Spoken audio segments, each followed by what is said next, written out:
The next thing we're going to do is to download an integrated development environment, which is otherwise known as IDE. So an IDE is basically an application or tool that enables us to write and manage our codes. With an IDE, we can be able to type our code, we can run our code, we can debug it, we can test it, and we'll have many of them. Among the popular ones are the VS Code, the PyCharm, we have Jupyter Notebook, we have Sublime Text. But in this course, we're going to be making use of the Visual Studio Code, otherwise known as VS Code. And interestingly, VS Code happens to be one of the most popular integrated development environment, and that is the IDE we're going to be using in this course.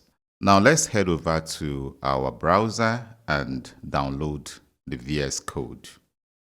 So I'll go to the address bar. I can search for VS Code, or I can type Visual Studio Code, and it's going to give me search query. So let's go for the first one, which is this.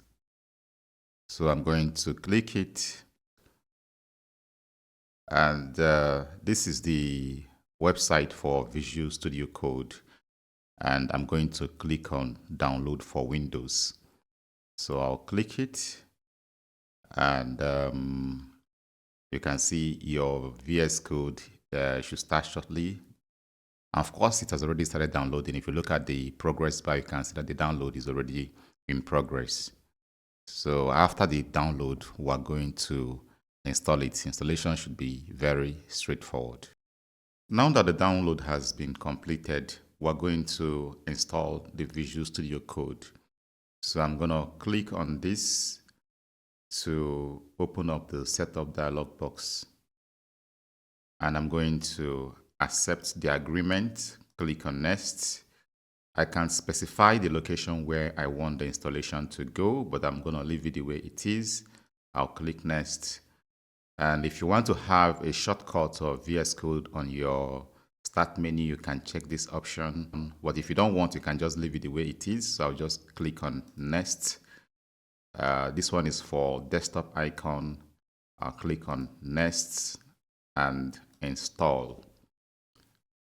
So wait for the installation to complete. So now our setup is complete, and we can simply click on finish.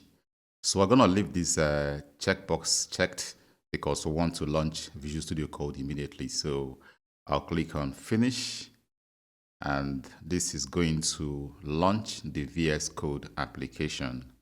So now we've successfully installed Visual Studio Code, and you may want to sign into your GitHub or sign into your Google, but let me just continue without signing in. So I'm going to click on this option.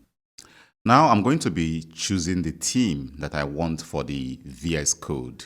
So we'll have a couple of options here. So I'm going to stick to this first one, which is Dark 2026, and click on continue. And this is for build with AI agents. I'll simply click on get started. And with this, I have my Visual Studio Code. But before I proceed, there are a couple of tabs I want to show you. So this is the Explorer tab, and this one is for search. This one is for source control, and this is for extensions. Before we proceed, we're going to be installing a couple of extensions.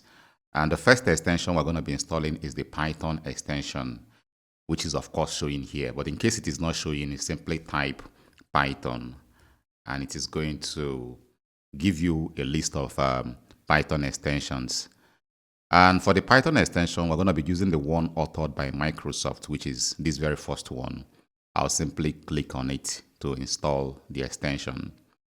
With this extension, I can be able to execute Python codes or Python statements inside of the IDE.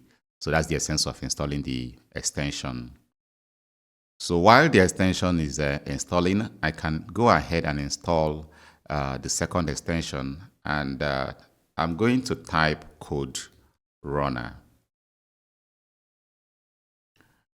And I'm I'm going to go for this one authored by John Han. So I'll click on install, and this will install the code runner for me. So I'll simply click on Trust Publisher and install. So with these two extensions, we can go ahead and start learning how to program in Python.